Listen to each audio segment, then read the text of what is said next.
바로 다이렉트로 그냥 입시 결과. 우리 궁금한 게 결국은 내 성적을 어디에 가냐잖아요. 근데 우리가 이제 입시 결과를 알아보는 방식이 이제 그 어디가 포탈에 들어가 보면 전형 평가 기준, 결과 이런 것들이 다 나와 있어요. 근데 그렇게 해서 또 보는 것도 사실은 되게 복잡하거든요. 그렇지 않겠습니까? 그래서 이제 그러면 이제 어떻게 하면 될까요? 괜찮은 뉴스. 괜찮은 뉴스에 보시면 어, 중단에 이렇게 내려가 보시면 대입 정보 복잡하지 않아요가 있잖아요. 여기 딱 들어가시면 어디가 이렇게 해서 입시 결과가 나옵니다. 그래서 이제 여기서 내가 알 건데 뭐 건국대학교를 가야 되겠다. 이렇게 하면 종합전형 들어가 보면 전형 결과, 교과전형 들어가 보면 전형 결과 이런 식으로 나와 있죠. 그렇죠? 그거가 아닌 이제 그거 이제 뭐 파일의 형태로 좀 받아서 일목요연하게 알고 싶다. 그러면 이제 그건 이제 뭐 위클리치 않았으나 뭐 구독 컨설팅이나 뭐 이런 거 같은 것들을 신청하셔서 또 하시면 될 것 같습니다. 자, 이제 2024는 뭐가 바뀌었냐 하면은 자유동아리가 이제 기재가 안 돼요. 저 30자라도 했었는데 그것도 안 되고, 그 다음에 봉사활동도 개인 봉사 미반영이고, 수상 경력이 미반영이에요. 그러니까 이제 우리가 그동안에 생각했던 학생부 종합전형 방식하고는 이제 많이 달라진다는 거죠. 어떻게 보면 학생부 종합전형이 해체가 되고 학업 역량만 좀 남아있는 상태가 된다. 이렇게 보셔야 될 것 같아요. 그게 점점 내가 이제 갈 수 있는 내신대가 높아져요. 높아지게 되니까, 아이고, 수시를 포기하고 정시를 해야 되겠다. 뭐 그런 마음을 먹는 것도 있을 수 있는 일이에요. 그게 뭐 꼭 틀렸다. 이렇게 얘기할 수는 없는 상황이에요. 근데 그러면 내가 이제 수시 말고 정시로 갈 때 어느 정도를 갈 거냐? 그 현재 위치를 좀 확인을 해봐야 되잖아요.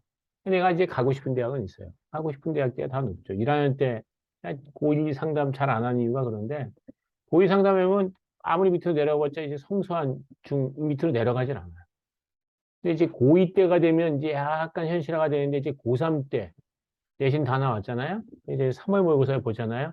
그럼 이제 조금 눈높이가 내려가요. 근데 그게 수시 원서 6장을 쓴다라고 하면 고3의 3월 모의고사를 보고 이제 고등학교 2학년 입시 결과가 나와서 그때 생각하는 대학이 사실상 두 번째 대학이에요. 첫 번째 대학은 그보다 좀 높은 대학을 쓰긴 하지만 두 번째, 세 번째 대학도 여전히 상향. 그러니까 가고 싶은 대학은 결과적으로 어떻게 되냐 하면 교과 전형으로 못 쓰게 돼요. 교과 전형을 보면 어이구 이거밖에 안 되는구나. 이걸 좀 알게 되거든요. 그럼 이제 종합 전형을 쓰게 되는데 종합 전형은 좀 합격 비율이 낮죠. 논술은 그보다 더 낮고. 그러니까 이제 수능 전형이 내가 가고 싶은 대학의 수능 전형 성적이 되냐?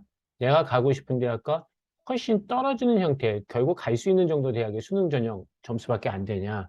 이걸 알아야 되는 거거든요. 그렇죠? 그래서 이제 앞으로의 과정이라고 하는 것은 지금 이제 중간고사를 보잖아요. 그러고 나면 이제 11월 모의고사를 볼 거란 말이에요. 11월 모의고사가 이제 사실상 첫 번째 모의고사라고 할 수는 있는데 그때부터 이제 위치 점검이라는 걸 하기 시작하는 거예요. 그래서 내가 갈 수 있는 대학과 가고 싶은 대학, 목표로 하는 대학의 차이를 어떻게 줄여나갈 거냐. 그거는 이제 예컨대 이번 중간고사 시험 잘 보면 좀 줄일 수 있죠. 기말고사도 잘 보면 줄일 수 있죠. 학생부 종합전형은 또 그 교과전형과는 다르게 이제 성적 추이라는 걸 보니까 성적 추이가 확실히 올라가면 좋죠. 그리고 이제 자연계열 같으면 지금 아직 미적분을 안 배운 학교들이 되게 많잖아요. 이제 사실 3학년 때 미적분 내신이 진짜 내신이죠. 문과, 이과 통합으로 수학을 하다가 이제 자연계열교만 모여있으니까. 이제 그렇게 할 수 있는 방법이 있어요. 그러니까 내가 그런 식으로 이제 노력을 해서 내가 목표로 하는 대학에 가깝게끔 내가 변하는 방식도 있고 사실 그렇게 노력을 해도 많이 안 변하기도 하거든요. 그럼 내가 이제 현실을 받아들이고 현실에서 내가 주어진 상황에서 최선을 다할 수 있는 것은 무엇인가 이런 걸 보는 것도 있고 그렇게 보셔야 될 것 같아요.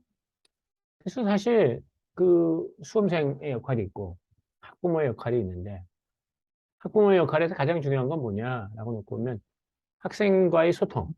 그래서 이제 그 나이 대의 학생들이란 건 뭐 저도 이제 고등학생 자녀를 두고 있지만서도 안성행이 된 게 아니거든요. 그러니까 생각이 굉장히 발산적이에요.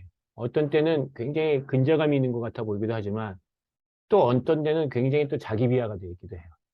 공포감이 있기 때문에 오히려 또 근거 없는 자신감을 얘기하는 경우들도 있거든요. 그래서 부모가 해야 될 첫 번째는 소통, 정서적 안정. 이렇게 돼야 될 것 같아요. 올해 이제 중앙대학교 생명공학과를 보면 99.33대 1이에요. 학생부 종합전형이. 그다음에 문과를 보면 미디어 커뮤니케이션이 47.5대 1이에요. 이것은 어떠냐 하면 진로에 대해서 학생들이 이해를 못하니까 잘 아는 쉬운 과만 지원을 한다는 뜻인 거예요. 그러니까 진로 이해는 학생도 해야 되지만 부모도 해야 되는 거죠. 이렇게 봐야 될 것 같아요.